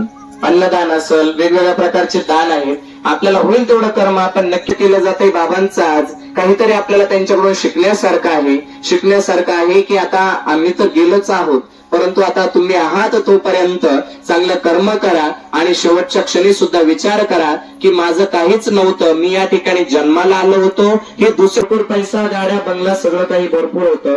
त्या शेठजींच्या ज्या ठिकाणी ते शेठजी राहत होते त्या शेठजींच्या बाजूलाच एक मोठं मंदिर होतं आणि त्या मंदिरामध्ये दिवस रात्र भजन चालायचं. महाराज पहा, दिवस रात्र भजन. तो असणारा मंदिराचा पुजारी दिवस रात्र त्या ठिकाणी भजन करायचा आणि ते भजन या शेठजींना नको होतं. शेठजी दिवसभर राबराब काम करायचे आणि रात्री ते त्यांच्या ठिकाणी त्या आपल्या असणाऱ्या फ्लॅट मध्ये आराम करायला गेले की त्यांना या भजनाचा आवाज त्यांच्या कानावरती पडायचा. आवाज कानावरती पडायचा आणि त्यांना नको नको व्हायचं. शेवटी काय झालं, ते रागवले आणि त्या मंदिराच्या पुजाऱ्याला जाऊन भेटले. म्हणे, पुजारी बुवा, तुम्ही दिवस रात्र भजन करता, दिवस रात्र भजन करता, तुम्हाला देव काही देतो काय? तुम्हाला येऊन काही देव पैसा देतो? तुम्हाला काय देतो म्हणे देव, तुम्ही दिवस रात्र भजन कीर्तन करता? म्हणे, अहो शेठजी, तुम्ही असं का बोलता? तुम्हाला वाटतंय मी कमवतोय, मी जातोय कामाला, मी ऑफिसला जातोय, माझी पत्नी बनवते आणि मी आणून देतोय म्हणून ती बनवते, देवाचा याच्यात काहीच संबंध नाही, अजिबात नाही. मी जर कमवलंच नाही तर देव कुठून देईल? काय बसून देईल हरी पलंगावर? असं होणार आहे का? अजिबात नाही. म्हणे, पुजारी बुवा, तुम्ही ते भजन कीर्तन बंद करा आणि असं आमच्यासारखं कामाला लागा. म्हणे, तुम्हाला काही आयता आणून देणार आहे का देव? अजिबात नाही. म्हणे, काम धंदा करा काहीतरी. म्हणे, अहो शेठजी, तुम्ही असं काय बोलताय? म्हणे, तुम्ही निमित्त आहे, तुमची पत्नी निमित्त आहे, तुम्ही आणून देता आणि पत्नी बनवते ते निमित्त मात्र आहे. म्हणे, आपल्याला देणारा, तुमचं आमचं पालन करणारा तो सगळ्यांचा एकच पिता परमेश्वर आहे. म्हणे, त्याच्या सत्तेशिवाय झाडाचं एक पान सुद्धा हलू शकत नाही असा तो परमेश्वर आहे. आणि तुम्ही असं म्हणता की देव तुम्हाला काय देतो, काय देतो? म्हणे, ही सृष्टी ज्याने निर्माण केली ही त्याच्या सत्तेनं चालते, त्याच्या सत्तेशिवाय झाडाचं वृक्षाचं पान सुद्धा हलू शकत नाही. चाले हे शरीर कोणाची, या सत्ते कोण बोलविते हरिविन, वृक्षाची ही पान हले ज्याची सत्ता, मीच करता एक म्हणून. पहा, मग झालं असं, ते शेठजी त्याला म्हटले त्या पुजाऱ्याला, आणि पुजारी बुवाला काय झालं, त्यांना राग आला. ते म्हटले, अहो शेठजी, तुम्ही असं बोलताय ना, तुमच्या हाताने जर तुम्ही खाल्लं नाही देवाचं, पहा तुम्ही मला काय सांगता? म्हणे, मीच तुम्हाला सांगतो, एक वचन माझं ध्यानात ठेवा, जर तुम्ही तुमच्या हाताने जेवण केलं नाही तर परमेश्वराला एवढी तुमची काळजी का तो तुम्हाला मार देऊन सुद्धा खाऊ घालेल. म्हणे, मार देऊन खाऊ घालेल असं आहे का? त्याची एवढी हिंमत आहे त्याच्यामध्ये? मला मार देऊन खाऊ घालण्याची हिंमत आहे त्याच्यामध्ये? कसा मार देऊन खाऊ घालतो मी पाहतो. म्हणे, मी बघतो, माझ्या हाताने मी जेवणच करणार नाही, तो कसा मार देऊन मला खाऊ घालेल? पहा, देवाची परीक्षा घेणारी अशी काही असतात. पहा, काही अंध लोक का ज्यांना वाटतं का देव काय माझी परीक्षा घेतो, मीच देवाची परीक्षा घेतो, माझ्याकडे एवढं सगळं आहे, माझ्याकडे एवढं सगळं आहे आणि देवाने नाही दिलं ते मी माझं स्वतःहून कमवलं. अजिबात नाही. तुम्ही आम्ही निमित्त आहात, पण देणारा तो भगवंत, करून घेणारा तोच आहे. त्याच्या सत्तेनं सगळं काही घडतं.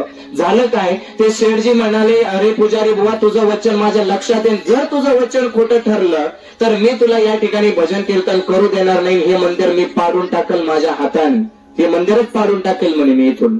हो म्हणे शेठजी, तुम्हाला काय करायचं करा, पण माझं वचन लक्षात राहू द्या, जर तुम्ही तुमच्या हाताने जेवण केलं नाही तर तुम्हाला मार देऊन खाऊ घालेल, एवढा माझा भगवंत, एवढं सामर्थ्य त्याच्यात आहे. शेठजीने काय केलं, दुसऱ्या दिवशी पहाटेच उठला आणि जंगलाचा रस्ता धरला, जंगलामध्ये गेला. मोठं असं जंगल होतं, त्या जंगलाच्या रस्त्याने तो गेला आणि जंगलामध्ये असणारं एक खूप मोठं असं उंच झाड होतं. त्या झाडाच्या वरती जाऊन ते शेठजी बसले आणि पाय खाली त्यांनी टांगले, असे पाय खाली सोडले आरामात बसले म्हणे आता मी माझ्या हाताने आज जेवण करणार नाही, मी जंगलात येऊन लपलोय, त्या देवाला कसं कळल म्हणे, पाहतो त्याची काय ताकद आहे मला जंगलात येऊन शोधण्याची, मी त्याला दिसणारच नाही, तो मला शोधायला कुठं जाईल, तिकडे जाईल, बंगल्यात जाईल, माझ्या फ्लॅट मध्ये जाईल, ऑफिसला जाईल, मी जंगलात येऊन लपलोय त्याला कसं कळेल म्हणे. पहा किती हुशार हे असे शेठजी, अशा बुद्धीचे काही लोक. मग गेले ते शेठजी बसले झाडावरती, पाय खाली हाताने टांगलेत, खाली आरामात टाकून ते बसले म्हणे अजिबात मी माझ्या हाताने जेवण करणार नाही, पाहू आता देव मला भगवंत कसा जीव घालतो, कसं तो मला खायला देतो, मी आज त्याची परीक्षाच घेतो, असे मनामध्ये घट्ट पकडून बसलेले हे शेठजी. गेलेत वरती गेलेत, बसलेत झाडावरती आणि सकाळची वेळ सरून गेली, दुपारची वेळ होत आली. त्यांच्या मनामध्ये एकच वाक्य त्या पुजाऱ्याचं पक्का झालेलं होतं की भगवंत मार देऊन सुद्धा आपल्याला खाऊ घालेल जर आपण आपल्या हाताने खाल्लं नाही तर. पहा मग आता झालं असं, दुपारची वेळ झाली, त्या ठिकाणी एक साधू आले आणि ते साधू हातामध्ये 2 पिशव्या घेऊन आले. 2 पिशव्या, एका पिशवीमध्ये खाण्यापिण्याचं साहित्य होतं आणि एका पिशवीमध्ये त्यांचे असणारे कपडे आणि आत्राय बांधण्याचे जे काही आहे, आपल्याला जे लागतं नित्य वापरातील असणारे आपलं सामान, हे सामान त्यांच्या सोबत होतं. आणि ते सामान घेऊन साधू त्या झाडाच्या खाली बसले, ज्या ठिकाणी हे शेठजी वरती बसलेले होते त्याच्या खाली हे साधू गेले आणि आरामाला विश्रांतीसाठी ते बसले. शेठजी वरून बघतात की खाली कोण आले, काय चाललंय. त्यांनी पाहिलं की ते साधू आले, 2 पिशव्या आपल्या सोबत घेऊन आले आणि त्या पिशव्या त्यांनी तिथं ठेवल्यात. आता या शेठजींना वाटलं मला भूक लागली, आता मी काय करतो, वरून खाली उतरतो आणि ह्या पिशवीतलं खाण्यापिण्याचं सामान मी खाऊन घेतो. परंतु म्हणे अजिबात नाही, मनामध्ये पक्का निश्चय, मला देव आज मार देऊन खाऊ घालणार आहे ना, मी देवाची परीक्षाच घेतो, आज मला कसा देव मार देऊन खाऊ घालतो मी पाहतो म्हणे, बघतोच म्हणे, आज देवाची परीक्षाच घेतो. झालं काय, मग आता शेठजी आरामात वरती बसलेले, भूक लागलेली, परंतु मनामध्ये विचार की मी जेवण करणार नाही. पहा काही लोक असे की जे भगवंताची परीक्षा घेण्यासाठी यांना इच्छा होती की मी आज भगवंताची, त्या पुजाऱ्याचं वचन मी आज खोटंच ठरवतो आणि देव किती खोटा, देव नाहीच असं मी त्या पुजाऱ्याला आज पटवूनच देणार आहे म्हणे. पहा तर मी शेठजी, नाही तर अजिबात नाही. काय लोक आहे पहा, थोडीशी सत्ता मिळाली, थोडासा पैसा मिळाला, थोडस आपल्याकडे संपत्ती आली तर देवापेक्षाही आपण मोठे झालो असा काहींचा भ्रम होत असतो, जो या शेठजींना झाला.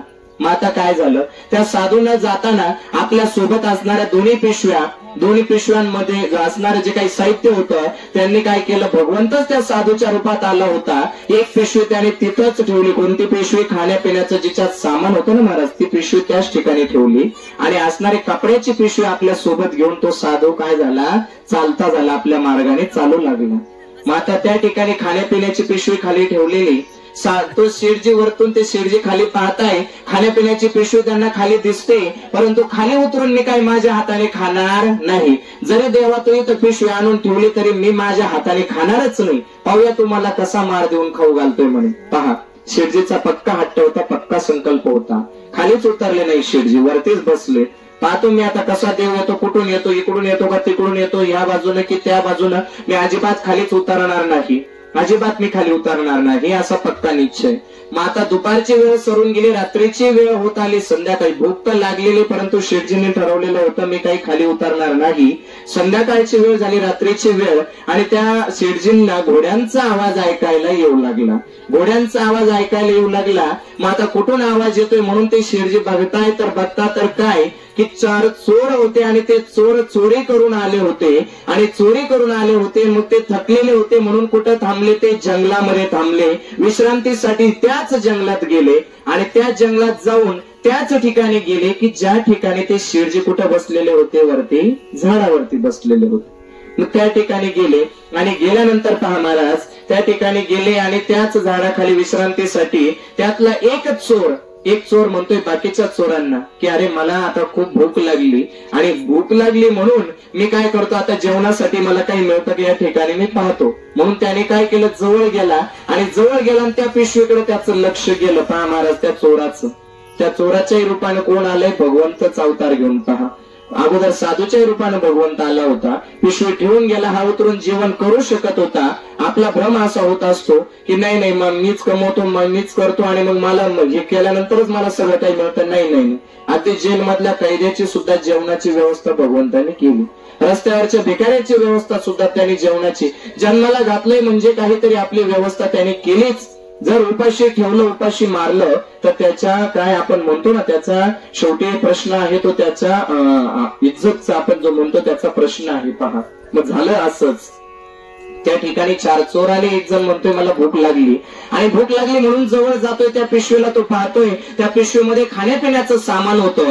त्या सामानाजवळ तो गेला आणि म्हणतोय बाकीच्यांना, आता मी जेवायला सुरुवात करतो, मला पिशवी मिळाली, बघा खाण्यापिण्याचं सामान सापडलंय, आता मी काय करतो, खायला सुरुवात करतो. खायला सुरुवात करणार तेवढा त्यांचा जो चोरांचा असणारा मोरख्या होता तो म्हणे, थांब म्हणे, अजिबात खाऊ नको, थांब जरा थोडा वेळ.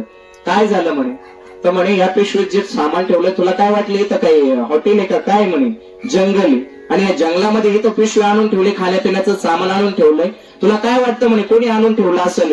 अरे खाऊ नको, थांब जरा, विचार कर, या ठिकाणी पोलीस असतील, कोणीतरी लपलेलं असेल म्हणे, त्यांनी ही पिशवी आणून ठेवली, आपल्याला पकडायचा डाव आहे त्यांचा, ते काही असंच नाही आले आपल्याला पकडण्यासाठी या ठिकाणी. म्हणे अरे बरोबर आहे म्हणे, तुम्ही जसं म्हणता ना बरोबर आहे म्हणे, तुमचं बरोबर आहे, मी काही खात नाही, पण ही पिशवी तर ठेवलेली कोणी असावी. म्हणून काय केलं त्यांनी, इकडे तिकडे बघायला सुरुवात केली तर त्यांना काही कोणी दिसेना. तेवढ्यात भगवंताने एकाच्या बुद्धीमध्ये प्रकाश पाडला. म्हणे अरे मूर्खा, इकडे तिकडे काय पाहतोय, तो बघ वरती झाडावरती बसलाय म्हणे, आणि त्याने ती पिशवी ठेवली खाली. असं त्या एका चोराच्या मनात आलं, आणि ते लगेच वरती बॅटरी लावून बघताय तर काय, हे शेडजी वरून पाय खाली मोकळे सोडलेले आणि आरामात वरती त्या झाडावरती बसलेले. मग आता अशा वेळी काय झालं, ते चोर जवळ गेले, त्यांना आवाज देत आहे म्हणे, अरे कोणी वरती खाली आहे म्हणे. तर ते शेठजी घाबरले. आता काय झालं, रात्रीची वेळ, ती घाबरली, आणि घाबरले तर म्हणताय की म्हणे आता मी काय करू, तुम्ही कोण, तुमचा माझा संबंध नाही म्हणे, मी कसा खाली, अजिबात नाही म्हणे, तुम्हाला मी ओळखत नाही, मी खाली येऊ शकणार नाही म्हणे. असं तू काय असं ऐकायचं नाही, तुला खाली येता येतोय की नाही, गपगुमान तू खाली येतोय का. शेठजी म्हणे अहो तुमचा माझा काही संबंध नाही, मी कशाला खाली येऊ, का खाली येऊ, अजिबात नाही म्हणे, मी काही खाली येत नाही. कसा खाली येत नाही म्हणे, आम्ही पाहतो, जा रे धरा म्हणे त्याला, जा दोघं चौघ जा समोर, चांगलं वडा म्हणे त्याला खाली जोरात, कसा खाली येत नाही. जवळ गेले आणि त्याचा पाय धरला, आणि पाय धरून त्याला खाली ओढलं. खाली ओढल्यानंतर तो घाबरला, तर त्याच्या अंगाचा काप चालू, यांची माझी ओळख नाही, मी या ठिकाणी बसलोय ना, आता काय करू, मला मारतील का काय करतील असा विचार त्यांच्या मनामध्ये. त्या चोराने त्याला घट्ट पकडलं की हा इथून जाता कामा नाही तर पळून जाईल म्हणे, त्याला चांगलं पकडलं. शेठजी हात जोडून म्हणताय अरे मला सोडा, अरे मला सोडा, मला जाऊ द्या, माझ्या घराला जाऊ द्या. अजिबात नाही म्हणे, तुला आम्ही सोडणार नाही म्हणे, इथून तुझी सुटका होणार नाही. पहा महाराज, भगवंत चोराच्या रूपात आले, मार देऊन खाऊ घालायचंय असा असणारा भगवंत, आणि तो तुम्हा आम्हाला उपाशी ठेवला अजिबात नाही. निमित्त आहोत आपण सगळे, जे काही कर्म करतो ना आपण निमित्त म्हणूनच कर्म करतोय. आपल्याला तुम्हा आम्हाला काय केलंय, भगवंताने निमित्त म्हणून ठेवलेलं आहे या ठिकाणी. मात्र झालं असं, चोरांनी काय केलं, त्याला पकडलं, आणि पकडल्यानंतर म्हणताय की हे बघ गपगुमान, तू कबूल करतोय की तुला आम्ही मारहाण करू. जर तुला वाटत असेल मारहाण नाही झाली पाहिजे तर पटकन सांग, या पिशवीमध्ये तू काय ठेवलंय, भुलीचं औषध टाकलंय की याच्यामध्ये विष कालवलंय, काय केलंय तू पटकन आम्हाला सांग. शेठजी म्हणताय अरे बाबा मला सोडा रे, मला जाऊ द्या, मला माझ्या घरी जायचंय, मला माझं काम पाहायचंय, मला जाऊ द्या या ठिकाणी. म्हणे अजिबात नाही म्हणे, तुला आम्ही सोडणार नाही, तू कबूल कर म्हणे गपगुमान. मग शेवटी काय झालं, त्याला ते पार तो रडायला लागला, डोळ्यातून पाणी त्याच्या त्या शेठजीच्या म्हणे काय त्या पुजाऱ्याच्या नादी लागून काय इथं फसलो म्हणे, त्याचं वचन खरं ठरतं का काय, त्याला प्रश्न पडायला लागला. आणि म्हणून काय झालं, ते चोर म्हणे हा काय असं ऐकणार नाही, याला आपण काय करू, आता मार देऊ चांगला, आणि मग खाऊ घालू. आता एक काम कर म्हणे, ह्या पिशवीत ठेवलेलं हे तू खायचं अगोदर, आम्ही नंतर खाऊ, आधी तू खायचं म्हणे, आम्हाला खाऊन दाखव याच्यात काय. तू खरं बोलत नाही ना, का बोलत नाही, कसा बोलत नाही, आम्ही बघतो म्हणे. काय केलं, चोराने त्याला पकडलं आणि मारायला सुरुवात केली. हा मोठ्याने रडायला लागला, रडतोय. त्याला ते पुजाऱ्याचे वचन आठवताय की भगवंत तू जंगलात जरी गेला तरी मार देऊन तुला खाऊ घालल म्हणे, अशी भगवंताची ताकद आहे, त्याच्यापासून कोणी लपू शकत नाही. मग काय झालं, त्याला मार द्यायला सुरुवात केली, आणि मार देता ते घास असणारा अन्नाचं त्या चोराने हातात घेतलं. तोंड उघड म्हणे, पटकन खाय म्हणे, आम्ही सांगतोय ना तुला खावंच लागल. तो घास घेतला, त्याच्या तोंडात भरावला, घास तोंडात जातोय, आणि तो रडतोय. त्याला पुजाऱ्याचे वचन आठवतात की भगवंत मार देऊन सुद्धा तुला खाऊ घालल, अजिबात त्याच्यात संशय नको. त्याला मार देऊन काय केलं, निम्म जेवण ते खाऊ घातलं. तो ढसा रडतोय, त्याला पुजाऱ्याचे वचन आठवतात की भगवंत मार देऊन तुला खाऊ घालल. ते वचन त्याला आठवत होते, रडतोय पण, त्याला मारही दिला जातोय आणि खातोय पण. म्हणे चोरांच्या रूपाने कवळ नाही येऊन काय केलं, त्या भगवंताने मला मार देऊन काय करतोय, खाऊ घालतोय. यांच्या रूपात येऊन पहा, मार देण्याचंही काम चालू आणि खाण्याचंही काम चालू. असं करता करता त्याने निम्म्याला वरती जेवण संपवलं, आणि काय झालं, आता त्याने तोंडच बंद केलं. आता काय खायचं नाही म्हणे, कसं तोंड बंद करतो, अजून बाकी म्हणे शिल्लक आहे, अजून तेवढं खावंच लागेल तुला. त्याचं नाक दाबलं म्हणजे काय झालं महाराज, त्याचं तोंड उघडलं आणि तोंड उघडल्यानंतर काय लगेच त्यांनी परत तो घास भरावा. असं करत करत करत करत त्या शेठजींना पूर्ण जेवण काय केलं ते खाऊ घातलं या चोरांनी. आणि आता म्हणाले की चला आता आपण पळून जायला पाहिजे, नाही तर हा जर मेला तर हे कोणावर येईल, आपल्यावरतीच येईल. म्हणून काय झालं लगेच चोर काय तिथून काय झाले लगेच निघून गेले, दूर निघून गेले. आणि मग शेठजी रडत रडत रडत त्या जंगलातून गेले त्या पुजाऱ्याकडं आणि पुजाऱ्याला हात जोडून म्हणले, त्याचे पाय धरले. म्हणे पुजारी बुवा, तुम्ही जे म्हणले होते ते खरं झालं. तुम्ही जे मला वचन दिलं होतं ते वचन खरं ठरलं की भगवंत मार देऊन सुद्धा खाऊ घालतो. आणि तुम्ही आपण काय करतो, आपण फक्त गर्वात फुलून जातो की मी करता आहे, मी करतो, माझ्याशिवाय काहीच होऊ शकणार नाही. तुम्हाला काय सांगू, माझ्या घरात मी जर म्हणलं ना असं तर तसंच झालं पाहिजे, मी म्हणलं ना तसं तर तसंच झालं पाहिजे, माझ्याशिवाय काहीच होत नाही घरामध्ये. हा आपला भ्रम आहे. काही दिवस आपण जर बाहेर गावी गेलो तर घरचं काम आपल्या बरोबर जे पेंडिंग राहत नाही, होणारं काम होतच. असंच असणार आहे का नाही. आपल्याला प्रत्येकाला जो मनात विचार येतो, त्या शेठजींच्या बाबत असंच झालं. त्यांना वाटलं आता सगळं काही आठवलं, मी एवढ्या दिवस समजत होतो का मीच करतो म्हणून माझ्या घरात चालतं, अजिबात नाही. त्याचा भ्रम दूर झाला त्या शेठजींचा. ते शेठजी चालत चालत गेले, पुजाऱ्याचे पाय धरले. म्हणे पुजारी बुवा, असं माझ्या सोबत घडलं. आणि हे घडलं सगळा प्रसंग त्यांनी त्या पुजाऱ्याला सांगितला. पुजारी म्हणाला, अरे बाबा तुला आत्ता कळलं, मला अगोदर पासून कळतंय म्हणून मी आता तयारीला लागलोय, तू पण तयारीला लाग. आणि त्याच्या चिंतनाशिवाय काही तुला पर्याय नाही, त्याचं स्मरण केल्याशिवाय तुला काही इथून सुटका होणार नाही. मग त्या शेठजीनं परत जंगलात गेला आणि म्हणे तो जो मंत्र आहे तो मंत्राचा जप कर. पुजारीने त्याला मंत्र दिला. मग तो जंगलात गेला आणि त्या मंत्राचा जप करता करता करता एवढा तल्लीन झाला. तेच शेठजी, त्यांचं नाव तर मनुकचंद. आणि हे मनुकचंद नावाचे शेठजी या भगवंताच्या नावाचा जप करत करत करत करत संत मनुका दास म्हणून आज प्रसिद्ध झाले. पहा, संत बनले. ते तुमच्या आमच्या सारखेच असणार हे शेठजी. कशाच्या द्वारे आणि कसे संत बनले, तर फक्त त्यांना भगवंताचं नाम मिळालं, पुजाराचं निमित्त झालं, पुजाराकडून त्यांना शिकवण मिळाली, वचन धरलं, भगवंत मार देऊनही खाऊ घाले. आणि जंगलात जाऊन सुद्धा असा प्रसंग घडून अगोदर आले ते साधूच्या रूपाने, नंतर आले चोराच्या रूपाने. आणि मार देऊन सुद्धा काय केलं भगवंताने, त्यांच्या रूपाने काय केलं, खाऊ घातलं. तर असा भगवंत. म्हणून भगवान श्रीकृष्ण अर्जुनाला सांगतात की अर्जुना, तुझं कर्म करायचं तू सोडू नको. जीवात्मा, येणारा जीव हा प्रत्येक जन्माला आलाय म्हणल्यावरती त्याला जाणच आहे, ते कोणालाही चुकत नाही. म्हणून त्या जीवासाठी रडत बसण्यापेक्षा आपण काय केलं पाहिजे, त्याची सद्गती कशी होईल, त्याला पुढचा प्रवास कसा मोकळा करून देता येईल, यासाठी आपण प्रयत्न केला पाहिजे.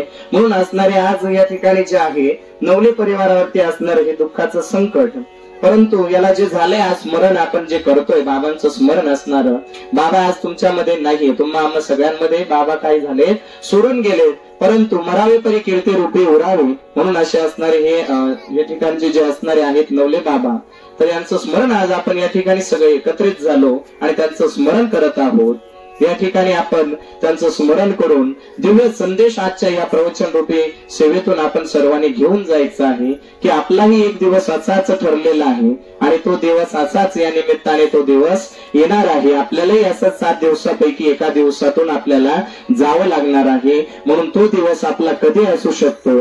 आणि जसं नाथ महाराजांनी त्याला सांगितलं होतं की 7 दिवसात तू मरणार आहे, मग नाथ महाराजांनी शेवटी त्याला उत्तर दिलं की तुझ्या प्रश्नाचं उत्तर असं आहे, लोक जे आमची पूजा करतात ती का पूजा करतात माहितीये तुला?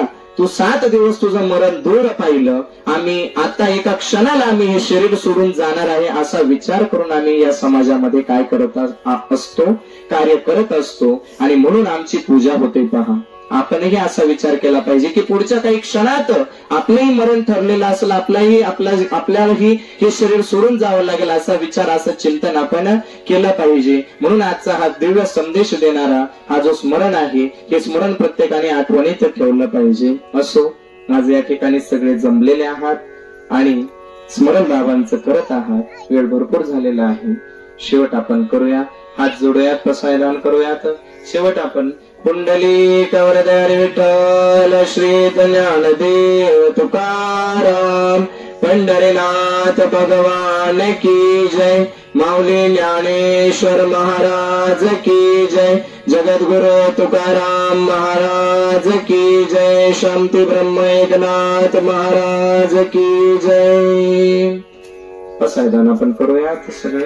वाग्यत्न तोषावे तोषोनी मज द्यावे पसाय दान हे तया सत्कर्मरती वाढो भूता देवाचे दुरिताचे तिमिर जाओ विश्व स्वधर्म सूर्य पाहो जो जे वांजल तो ते लाओ प्राणी जात विश्व स्वधर्म सुख मंडळी ईश्वर निष्ठांचे मांदियाळी अनवरत भूमंडळी भेटतो तया भूता चला कल्पतरुचे आरव चेतना चिंतामणीचे गाव बोलते जे जे लांछन मार्तंड जे तापहीन ते सर्वाई सदा सज्जन सोयरे होतो किंबहुना सर्व सुखी पूर्ण होनी तिने लोकी भजिजो आदि पुरोकी अखंडित आणि ग्रंथोपजीवी विशेष लोकी